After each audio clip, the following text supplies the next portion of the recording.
Welcome to the Third Realm Integration Podcast, where our unconscious minds meet and the transformation begins. I am your host, Maegan Kenny. Let's get started.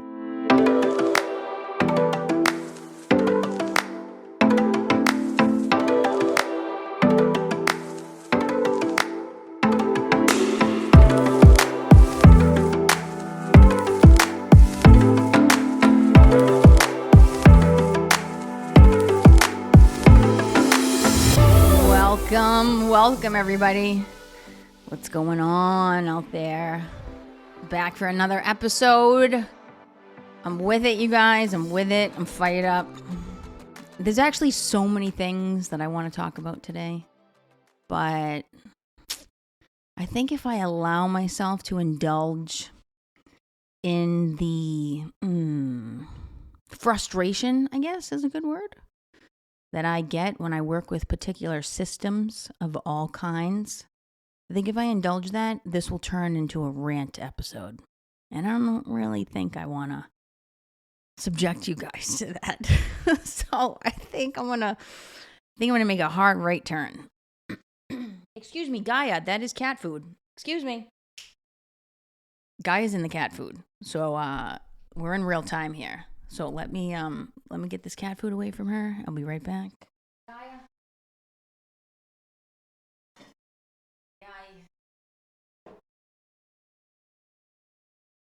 Oh, what is so special about this cat food that the dogs they can smell it from a mile away.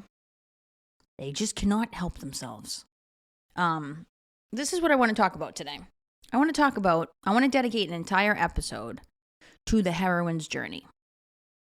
Now, I've talked about the heroine's journey in many different, probably in many other episodes, to a brief extent. But what I want to do is actually read an excerpt from my dissertation in which I outline the key components and the real essence of the heroine's journey. Because it does differ from the hero's journey. And it is it's the lesser recognized myth as far as psychological development. To no surprise, right? Of course, the feminine story would not be the one that is the one that you hear about and read about everywhere and that is talked about the most, but it absolutely deserves its due. And I'm quite biased. I think it actually is a much more profound experience than the hero's journey. And I kind of wanted to read a little bit about the differences between the two in the real archetypal core of what makes the heroine's journey so major and so poignant and so memorable. And I think, let me just frame it like this. Anytime you're doing the inner work, anytime you're looking within to do the inner work, you're doing the work of the feminine. When you're doing the outer work, you're doing the work of the masculine. So the masculine is the outer, feminine is the inner. And think about how the system we live in aligns with more of the masculine than the feminine. So back to this idea of the systems, right? So I would love to be able to go on a rant right now about systems when it comes to like technological platforms that I'm working with right now that are just like causing steam to come out of my ears. Because it's like, who built these systems? Because it's definitely not somebody who's using them the way that I am. Because there's no common sense being used here from my perspective. That goes right down from the bottom. So the everyday systems that we use to frame our lives and to get our work done and to be functional and to try to make better use of our time, automated systems, and now we have AI in a much bigger way and all this stuff. All the way up to the top. Right up through how companies are built systemically, what the vibe of the system is, what the messages are that are being sent through the system, how the work is done, how employees are treated, what the core values are of that particular system. Moves right up through the business and the corporate world, all the way up to the top, to the good old government, which is just a hot ass mess. Just a freaking mess. And anybody knows anybody who's ever been involved in any governmental system, whether it's taxes or health insurance or whatever. I mean, let's face it, you're on the phone for an hour, 2 hours, 3 hours. Credit card companies, same thing. So you think about these big systems and how they interface with the user is atrocious. And then you get to the top of like the top message that is sent down from the top of the system. And, a great example of this right now are the issues that RFK Jr. is facing with the DNC. And he just released the letter that he sent to them. I mean, that's it. And he talks about the systems in that. And so the systems that we are a part of in our daily lives in this country make up our entire experience as human beings. Anytime I've ever left a job or basically left a job, you can always trace it back to the fact that I was unhappy with the system. And I just could. It is such a core value of mine that a system is run logically and with common sense and in the most efficient way possible, that if I am participating in a system that isn't doing that, and there's an easy fix, and it is common sense that it should be done this way as opposed to this way, if those changes aren't made, I'm out. I'm like, no, absolutely not. You want to talk about a drain for me? Burnout city? It always comes down to the systems for me. So I have a systems mind. I was probably some kind of systems analyst in my previous life, my previous Scorpio life. So it just, it grinds my gears. And so when we think about the system that we live in the Western world, it is very much a hero's journey system. It is an outward, goal action, forward movement, productivity-driven system. Now, there's nothing wrong with that, but we are so out of balance that if we dare try to add in the feminine element, 50-50, try to balance that seesaw. A great example is taking a mental health day. What do you think is going to happen when you tell your boss? Actually, I shouldn't say that. Some people actually have great experiences with this, telling their boss, like, you know what? I think I need a mental health day today. But I mean, generally speaking, you know what the reaction is going to be to that. It's going to be an eye roll. It's going to be okay. This person needs a mental health day? Really? Oh, what about the rest of us that are showing up here every day? You know what I mean? People aren't very kind to those of us who prioritize the inner work and looking within to find peace and stillness. That is not a value of the collective in the society that we live in based on the masculine system that runs our day-to-day. And it is beginning to change. And you will find anything that you come across in the spiritual world, large in part, is about the inward journey. That is the heroine's journey. That is the feminine. So I'm not saying that that's the way it always has to be, because if you're going to do the inner work, it's naturally going to translate to your outer life. And if you're doing the inner work and it doesn't translate to your outer life, you're probably doing something wrong. You can't stay dwelling on the inside to sit with whatever's coming up and then not do something with it, because then you're just a hamster on the wheel. And so what good is it? So you have to have both.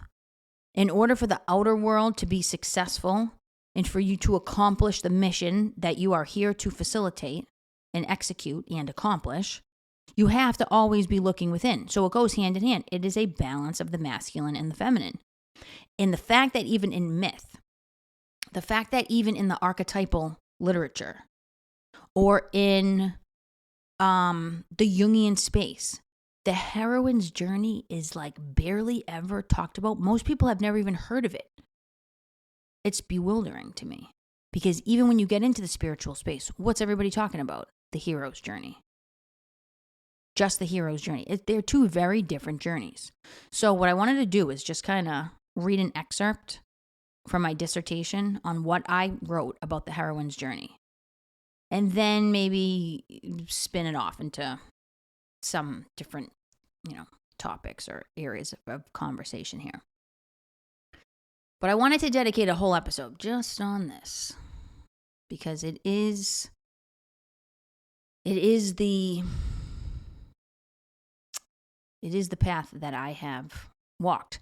Not willingly, though. Not willingly. And so there's a really interesting aspect here. So I'm going to be using a term. So let me just say, I think the popular term is trigger warning. Okay? I think that's what it's called. Let me give a little bit of a trigger warning here because I am going to be using the term rape. And I want you to think about it from a psychological perspective, not necessarily a physical perspective. So a psychological rape or a raping of the psyche is the psyche being taken advantage of and used against its will, used for somebody else's power grab and material gain against its will. If you think about what the soul is doing on this earth, the soul that lives in your body, what it's actually doing, it is striving for wholeness. That's what the soul is here to do. And guess what? It's going to do that with or without your conscious consent. So the term rape, psychological rape, actually plays down right down to the basics of what your soul is doing. Because that soul is going to do what it's here to do. It's going to encounter, it's going to willingly step into the challenges that it needs to step into to evolve, and it's going to do it whether you like it or not. So you could consider that a psychological raping of the soul by the soul, a raping of the conscious mind or the psyche or the ego by the soul. So I'm not using it in a way that's necessarily, I don't want to say not necessarily a bad thing, but I'm reading it from, I'm viewing it from a symbolic perspective. So I want to make that very clear. This is symbolism. This is when you're reading the world from an archetypal lens. This is the type of stuff that we're talking about. So I just want to read a little piece here. Maybe more than a little. All right. The heroine's journey, much like the hero's journey, is a mythical story that captures the essence of psychological development and offers an alternative understanding of the path to wholeness than that of the heroes. While the hero strives for mastery, the heroine yearns to return home to a place of normalcy and equality after being thrust into a mad world. The heroine's journey is initiated through a taking or raping, much like in the myth of Persephone. In this story, the heroine must search within for a place of safety and security after she is deceived, and her innocence is manipulated and stolen. She must use her intuition as her biggest ally to engage the experience of powerlessness with focus and conscious intention to effectively navigate the uncharted darkness of her inner and outer world, archetypally symbolized by the variety of dark goddesses she encounters along the way, and transcend her limitations with a search for self-understanding. If she is successful, she will find her way back to her home within, that she finds by entering the inner landscape of her heart's dwelling. Here, her path encompasses both ends of the dualistic spectrum until it reaches non-duality. The heroine finds balance in the union of her inner masculine and feminine. Her actualization is reached through a conscious surrender into the pain and suffering placed before her as she discovers her essence and divine meaning while navigating the threads of the modern-day patriarchy. In response to whether the heroine has a journey of her own, and this is Joseph Campbell, Campbell replied, "Women don't need to make the journey. In the whole mythological tradition, the woman is there. All she must do is realize that she's the place that people are trying to get to." Campbell is at least partially correct when he acknowledges how others are drawn to the heroine who represents a life desired. The heroine navigates her way towards her inner truth, which is what everyone is unconsciously seeking. So it makes sense that she would attract fellow travelers along the way. However, Campbell fails to recognize the development of the feminine psyche and the origins of the feminine wound of worthiness and independent value, and his lack of discrepancy between the two passages. The areas in which the paths differ are notably different. While the hero's journey is mostly focused on the triumphed outcome of autonomy, The heroine's journey focuses more on the process of the experience itself.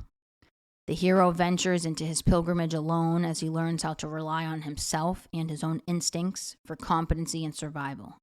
Allies appear along the way who want to help him. The heroine, however, is supported by the power of the group as she asks for help and embraces the ways her fellow travelers assist her. The journeys for both the hero and heroine also share commonalities. They both incorporate the process of forgetting, becoming, and returning. The journeys begin with an invitation for an adventure into an unknown reality that prompts an evolving death-rebirth process of transformation.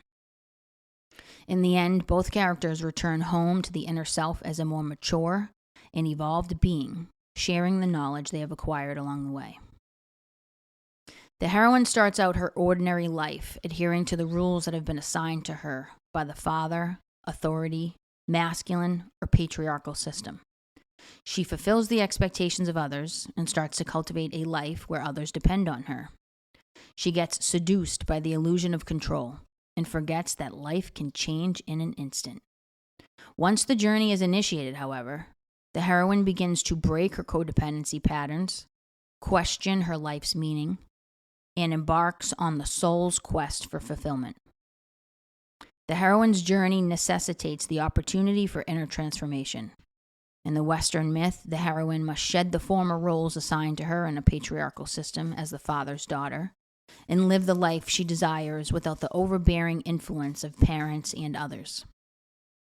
Once she embarks on the death of her former self, reclaims her body, and heals her wounded heart, she can transfer her feminine energy of love and compassion to herself, her allies, and her community. Self-compassion supports the heroine through her descent into the darkest passages of her inward expedition. Her intentional and conscious descent grants her the opportunity to take on the illness of her wounds and integrate their teachings into her body. She becomes alive with still wisdom absent of the patriarchal scars of conditioned passivity. Her feminine consciousness expands, which initiates her creativity, renewal, resiliency, and quiet, confident power. She becomes emboldened with her no, and in turn, injects more meaning into her yes. She no longer allows herself to be penetrated by the ruling patriarchy. She has found herself for the first time. As Marion Woodman said, it takes a strong ego to hold the darkness, wait, hold the tension, waiting for we know not what. But if we can hold long enough, a tiny light is conceived in the dark unconscious. And if we can wait and hold, in its own time, it will be born in its full radiance. The ego then has to be loving enough to receive the gift and nourish it with the best food that new life may eventually transform the whole personality. So I'll stop there. I mean, I keep going, and then I keep going into the different stages of the heroine's journey, and those are some major components. So just like the hero, there's the call. It might start out as a whisper, as some may say, but a call from life to wake up and to take a step forward on the adventure. And Campbell said birth is actually the first call that we received, because we can not take that call, and the spirit and the soul can choose to not be born. But for those of us who have answered the call and said yes, we proceed with the first step along the adventure right at the start, right at birth. And so it's a call that sometimes shows up as a push from the universe, pushing you to answer the call, listen to the voice of the soul. And then you start along the adventure when you say yes to the inner knowing that is speaking through you and to you. As you go along this adventure, you then start to encounter the obstacles and the challenges that are meant to test you and strengthen you. And it begins with the initiation threshold. So you meet the threshold of the initiation that the universe is setting up for you. You get initiated into the higher version of yourself, going through the pain and the strife. At this point, the heroine must surrender. That's why surrender is such a key component of the heroine's journey that makes it so different than the hero's journey. It is the surrender and the willingness to meet the guardian of the threshold, to take you to the underworld, to go deep into your own inner darkness, to find the glimmers of light, and then to ascend back to the top. So it's a major, major part. And the myth of Inanna basically details the descent part of the heroine's journey. And so the ego must sacrifice parts of itself. Parts of the ego must die in surrender and service to the soul in order for that ascension to then take place. And through that process of the sacrifice and the descent, you get the wisdom, you get the glimmers of information, wisdom, and knowledge that is needed for this self-discovery journey. You are discovering yourself in a great, great, profound way. And so it is through this process that the heroine transforms. And then she makes her way along the trek. She meets her allies.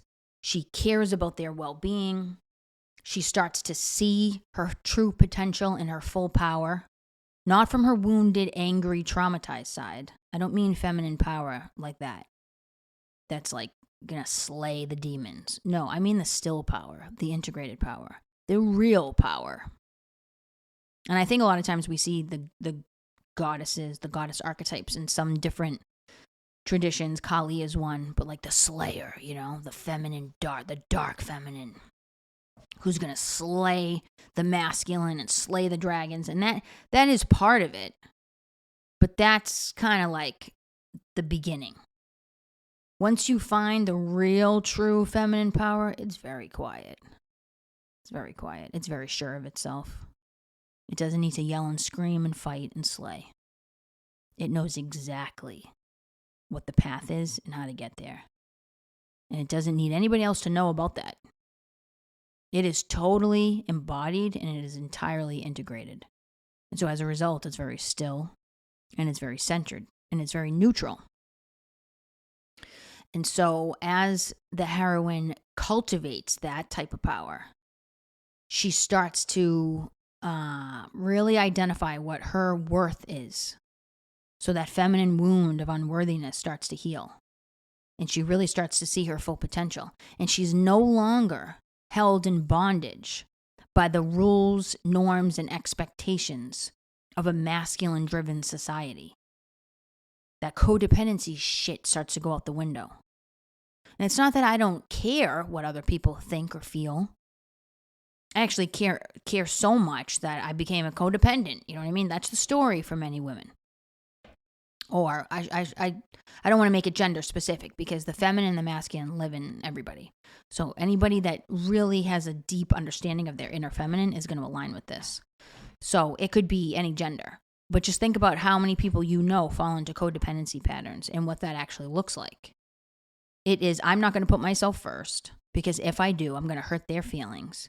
And I couldn't bear the thought of hurting somebody else. So I'm going to soften the blow for them. Sacrifice myself, and not in a good way. I'm going to sacrifice my soul, not my ego. I'm actually only listening to the ego when I'm a codependent. Codependency is the twin to narcissism. And so I'm going to just listen to the ego. The ego tells me all the shoulds. I should do this. Oh, I shouldn't do that. Oh, that's going to upset that person. Oh, they're not going to like me if I do that. All of that stuff goes out the window when the feminine power is truly integrated. And the heroine, along her journey, has gotten to the point where that's not the loudest voice in the room. The ego's voice is not the loudest voice in the room. I may consider what people are going to think if I make this decision, but that is not going to drive how I make the decision. That might be one minor aspect that I consider that comes like later. First thing I'm going to do is ask myself, what would I feel most free doing right now? How would things look differently if I was just in bliss? If I was just doing exactly what I loved to do and I didn't have to apologize for it or answer to anybody else's expectations, what would that look like?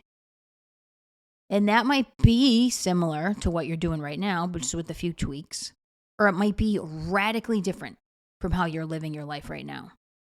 And in either case, that's a pretty good indication of how much you're living through the ego in accordance to somebody else's rules, and how much and how big of a role your soul is playing in leading you to where you are right now.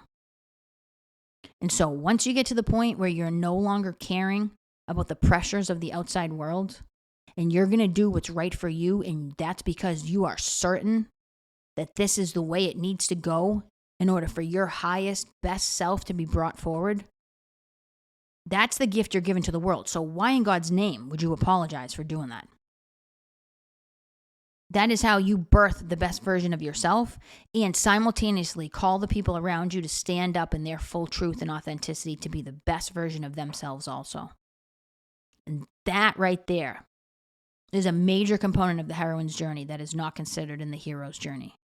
It is how she, with an open heart, not only transforms herself and steps into her full power and embraces her full, most authentic self and expresses that through every action that she makes, but she gets simultaneously and unconsciously is communicating to her allies that they now have permission to do the same thing. And so by the end of that journey, think of the Wizard of Oz, by the end of that journey, everybody steps into their full power. And ironically enough, their full power is the number one thing that they thought they lacked most. Come to find out, that's been their biggest gift. The thing that they thought they didn't have and were so distraught by the fact that their belief system said that they didn't have it, whether it's a heart or a brain or whatever, turns out that's their biggest strength. And they come to find that out by the end of the journey, thanks to the heroine being willing to answer the call, take a step forward on the adventure, say yes when she meets the initiation threshold, consciously sacrifice herself through the descent into her own underworld and befriend her suffering, trusting that if she goes through that process, it will free her, and then rising to the top by the end.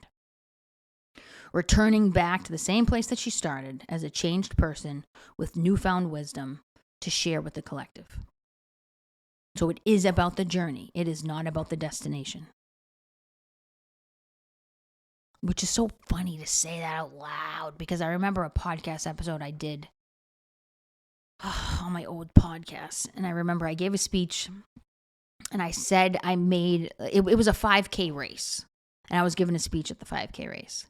So I gave a little metaphor, give a little punchline at the end of the speech. And I said something like, I'll meet you at you guys can do it, whatever. Like, I'll meet you at the finish line. And I remember whatever, I'm not going to go into it, but these people that had a podcast that I just sniffed out from the beginning as just shysters, you know what I mean? Like, just really, no integrity at all. And I called that out, in the beginning, and I remember I was just kind of really skeptical of this little crew in the addiction recovery treatment space. And I remember I had voiced that to somebody that I was working with at the time, and they were like, that person has, really accomplished a lot. Look at the model they've created at their treatment center. Look how much they've accomplished in their life. They're pretty, on the ball or, whatever. Basically saying that, I was wrong and, these people should be totally respected for the work that they've put in. I'm saying to myself, all right, dude, you're getting sold the dream right here, because I'm sniffing out something that smells a little fishy over here. All right. And I'm not buying it, but whatever. If you want to live behind the illusion, that's great, but I can see through it. Come to find out, a few years later, I can't even begin to tell you the shit that ended up crumbling with this crew.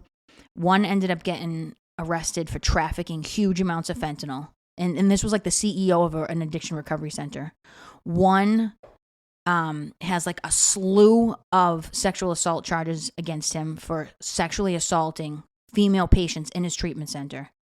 Stealing money, this and that. I mean, just a huge, in huge scandals too. Hitting the news, and then anybody coming out speaking out against them have gotten slapped with lawsuits and libel and slander and all the shit. So, I'm not mentioning any names here, because don't come knocking on my door. Because this is America. As far as I last checked, even though it's been in question for the recent years, freedom of speech still exists. So, I'm going to say what I want to say. I'm not going to name any names, but the facts are the facts. So, and these people, so my point is slimy, right? Real sleazy people. And they do this podcast. And I just had noticed, like, at this time, every time I would put out a podcast episode on, like, some random topic that, like, nobody else was talking about in the podcast space, I would, like, spy on their podcast a little bit. And then they would do a podcast on the exact same topic. And it'd be like, like, how is this happening? So I started feeling like, are these people, like, paying attention to my show and, like, watching what I'm putting out?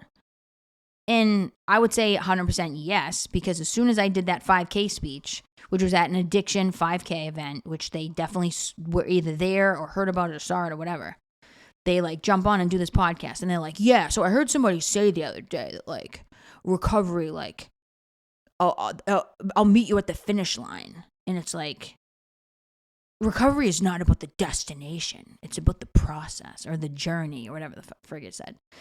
And I was just like, you know, like, it pissed me off. But here I am saying exactly what they said. And I agree. It is not the destination. The destination is actually irrelevant. Now, at the time, of course, I gave the speech. It was a little pun. You know what I mean? Finish line, 5K race. It's like, okay, yeah, I get it. I didn't actually mean it that literally, but I totally agree with the criticism that I got. That it's like, it's not about the destination. It is about the journey. And if I wasn't able to say that now, I'd be just as phony as they are. You know what I mean? Like, I'm willing to say, like, you know what? I actually agree 100% with what they said, and I'm willing to kind of at least agree with the criticism that I got at that time for the speech that I gave. It is entirely about the journey. It has absolutely nothing to do with the destination. To me, the destination is death. That's a destination of the physical reality. So when I hold that death moment for me in my conscious awareness, as I do what I do every day, and I allow that to lead the decisions that I make and what I am ambitious to accomplish in this lifetime, it is very much so the destination that informs the process and the journey for me, because I know that when I get to the end, I want to be able to say, I did that. I did that. I crushed that. I freaking did that. And I did it to the best of my ability. And I did it in a way that served me in my highest good, which in turn benefited the people around me. I didn't do it for somebody else. I didn't live somebody else's life. I lived my life. And I did it the way I wanted to. And I did it the way I knew at my core, even below my conscious awareness, deep into my unconscious, that this is the way that it had to go. There was an inner knowing that led me along the way. And I listened. So when I get to the end, there's no room for regrets. Absolutely not. Because guess what? I'm not coming back here to do it again. And I know that this is my last lifetime. I know that at my core. So I've been here many times. I'm ready to sign off. I'm ready to sign off. When the last day comes here, this is it. We're not coming back to Earth. We're not doing this again. I'm going to hand over the baton. You guys handle the rest. I've been doing this too long. I'm tired. I really want to retire from the Earth School. I am, for real. I am done. I'm really done. Okay? So, what do I got to do? If I'm going to be here, I got one more lifetime to live. It's this one. Let's go out with a bang. You know what I mean? Let's shore this shit up. Let's tie up all the loose ends. Let's close the boxes. Let's shut the doors. And let's make sure the rooms are full. And let's leave it as a gift for all of the next lives that are coming next. And they can pick up where I left off. But my soul is going to go off and do some other things now. We get some other shit to do. You know what I mean? We can't be tied down here with all this density. We're ready to do something else. So now I know that just because of the work that I've done. The work with past life regression work, with activating my cosmic DNA work that I do, Akashic Records work, stuff. I know this is the last one. Which you would think adds a lot of pressure of like, oh my God, is this my last lifetime? If it is, I got to get all this done before I leave. But for some reason, it's actually a huge relief to know that I've actually been here for so long, doing this so many times over, that I'm actually concluding the journey. of the earth school. So now my soul can go off and go into other realms and do some other things. It's like, hell yeah. That's what I'm talking about. You know what I mean? Karma. It's a wrap. Karma is a wrap, bitch. We're freaking done with this one. You can take your karma, you can sign, seal, and deliver it to somebody else because we're not taking any more on. That's why I don't have kids. Okay? Sorry, hate to break it to all your parents out there, but your kids are your karma. That's why so many of the young people are choosing to not have kids. There's a part of them that knows, whether it's conscious or unconscious, that they do not want to incur any more karma and weigh themselves down into the cycle of reincarnation. Like, that is actually, like, for real, for real. So, I chose not to engage and bring on that level of karma. I'm very happy with the decision that I made. And that's what it is. I think marriage also is probably your karma too. 100% fact. So, won't be doing that either. You know what I'm saying? Trying to keep this one light. Because I've been a mother in many previous lifetimes, and I've certainly been a wife and a husband. Okay? So we're good. We're good. We aced that. We're done. That school's a wrap. We graduated from that class. We good. Okay? Ain't got to do that no more. Don't need to go down that karmic hole. I want to be free. I want to be light by the time this one's over. So we got to keep it simple. We got to keep it, I always say, you got to keep it focused. You got to stay focused. You got to stay focused on the path at hand, in the tasks in front of you. What's calling your soul? What are you supposed to be doing here? What are you good at? What do people say you're good at? What do you do that you find easy that other people find hard? What are the things that you do that people are frankly a little jealous of because you do it so well? These are the questions you have to ask yourself in order to find out what the heck you're supposed to be doing here. Trying to find your soul's purpose. Start with those few questions and allow life to guide you where you're going. Come from a place of yes, take on experiences and opportunities, because it's just, if not more important, to know what you shouldn't be doing here as to know what you should be doing here. The only way that I've been able to find out exactly what I'm supposed to be doing on this planet is because of how many things I did that I knew for certain I wasn't supposed to be doing. So you have to be the researcher of your own experiment of life. You have to go out there. You got to try things. You got to work here. You got to work there. You got to try this. You got to try that. And if you're burning yourself out and you're losing all of your energy, you got to exit stage left and make a pivot. Because when you find your passion and you're living out your soul's purpose, you do not age, you do not tire, and you do not get physically ill. And it might take some time to get to that place. You might have to do a bunch of other things first. You might have to get married and divorced and married and divorced and married and divorced. And then finally you get it. You might have to have a few kids. They're going to have to drive you crazy, you know? Or maybe they'll be great and they don't bring you a whole lot of karma. But they might raise living hell in your life, and then you got to pay off all this karmic debt. And that's good. You want to pay off the karmic debt. Pay that debt down. Pay it all the way down. Because once you do get it to a certain point, then all of a sudden there's this space. Now I did that. Now I have some room and some time to explore the second half of my life. And so once you get all that other shit out of the way, frankly, sorry, but it just is. It's a bunch of doo-doo. It's a bunch of caca. It's a bunch of, I don't even know what. But it's the same. Now, I didn't do it through kids and marriage. I mean, I did it through several entirely dysfunctional relationships that we've closed the chapter on permanently. But I also did it in like jobs that I hated. I was good for 2 years. 2 years at each job. I would like, even my mother would say, like, oh, we're getting up on the 2-year mark. I'm going to start hearing the conversations are going to start taking shape of, I got to get the hell out of here. And it was like clockwork.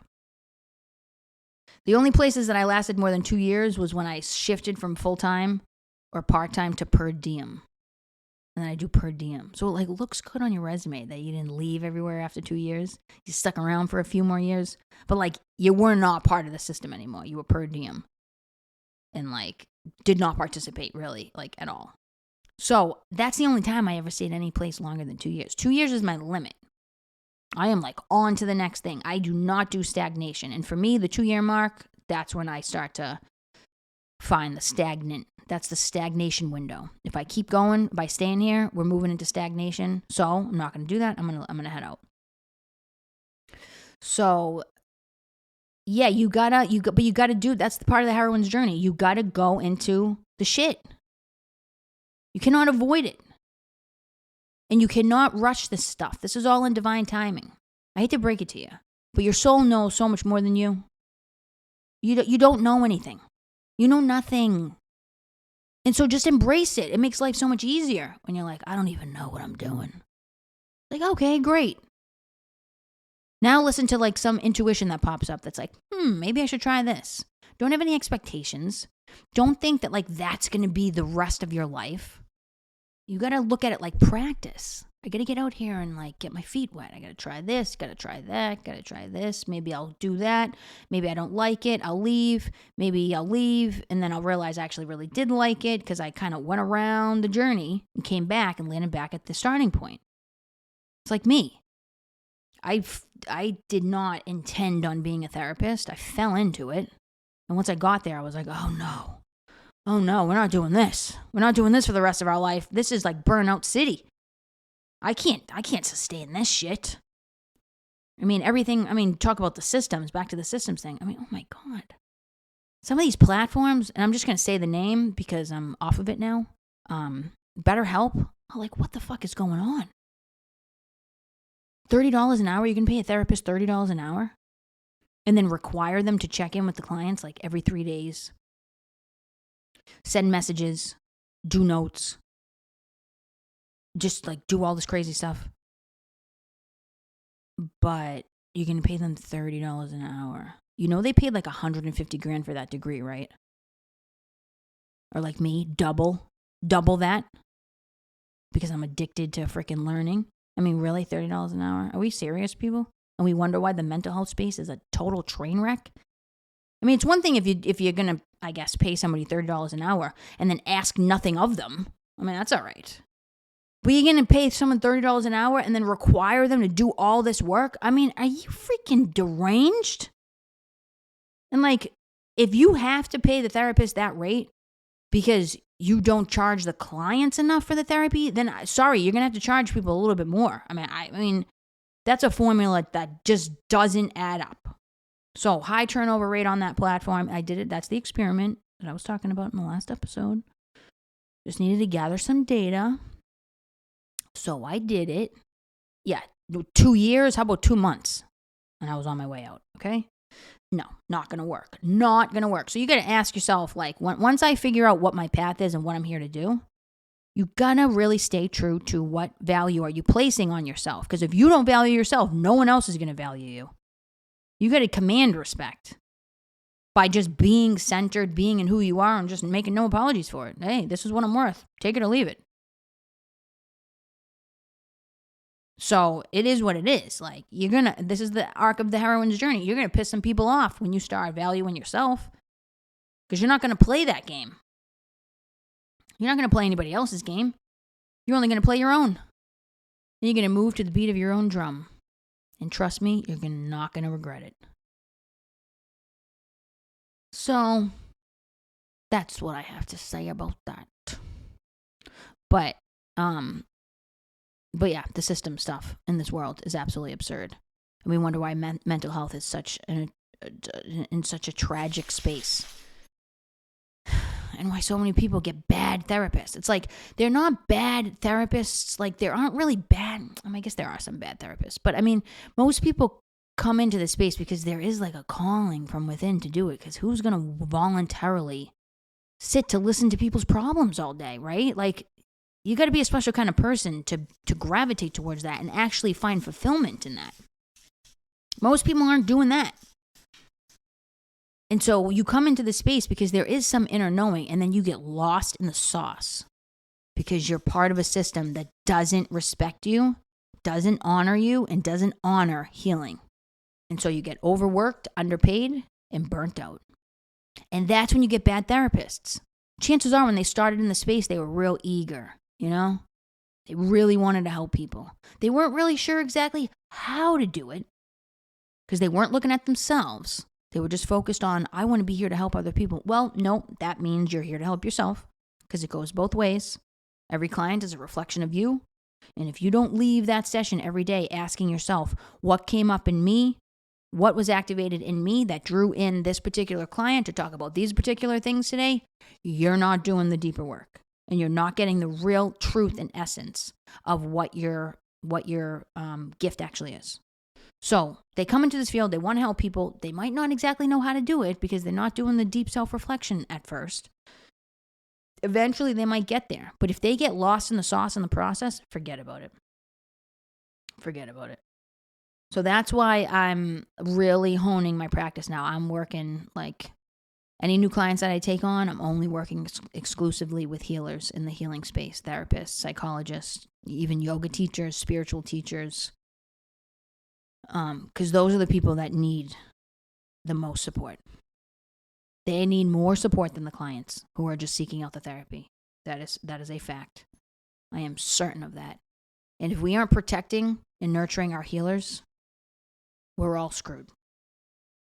So that's what I get to say about that. And we don't live in a world with systems that protect our healers and nurture our healers and support their growth and allow them space to blossom. It's just not the way it is. And maybe you can call it whatever you want. Corporate America, capitalism, the patriarchy, whatever it is. I don't really care what you call it. But that's what it is. That's what it's doing. So call it whatever you want. But it's not working. We'll just say it like that. So, yeah, that's where I'm at with it. So that's it, you guys. I'm gonna leave it there. I might come back and do another episode on the hero or something. I don't know. I think I'm going on a podcast, The Quest for Well-Being. I'm going to be a guest on that podcast in a few weeks. So, when we do that, I will let you know, and I'll include a link so you guys can listen. I think it makes sense to either do the heroine's journey or, I don't know, probably Chiron. Heart-centered healing with Chiron, something like that. All right, you guys, it's been real. Stay grounded, stay true to yourself, and don't take any shit, okay? That's my advice to you. I will catch you guys on the next episode.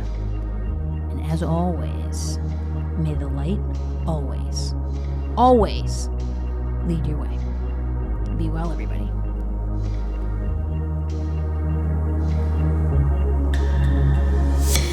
The Third Realm Integration Podcast and related content is intended to provide information and/or entertainment only and is not a substitute for mental health or medical advice, diagnosis, or treatment. Do not delay mental health or medical consultation or substitute a mental health or medical professional's opinion because of what you heard on this show. Seek the advice of your physician or another qualified health provider with any questions you may have regarding a mental health or medical condition. The host of this podcast does not provide emergency support for mental health or medical issues. For questions or concerns, visit your local emergency room or contact your doctor.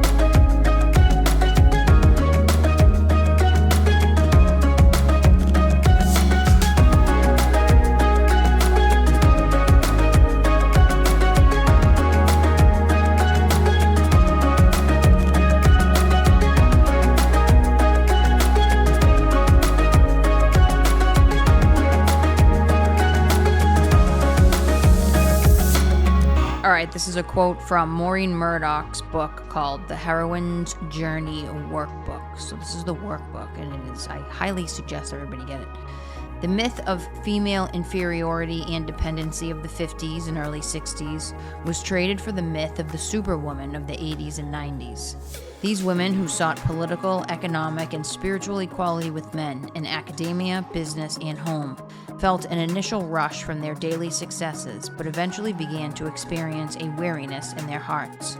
Burnout and divorce took a toll on their health, and the struggle for individual achievement lost its allure. With this shift, the definition of heroism demanded a change as well, from striving to satisfy the demands of the cacophony of outer voices to learning to balance personal, family, and professional lives and listen to the still voice within.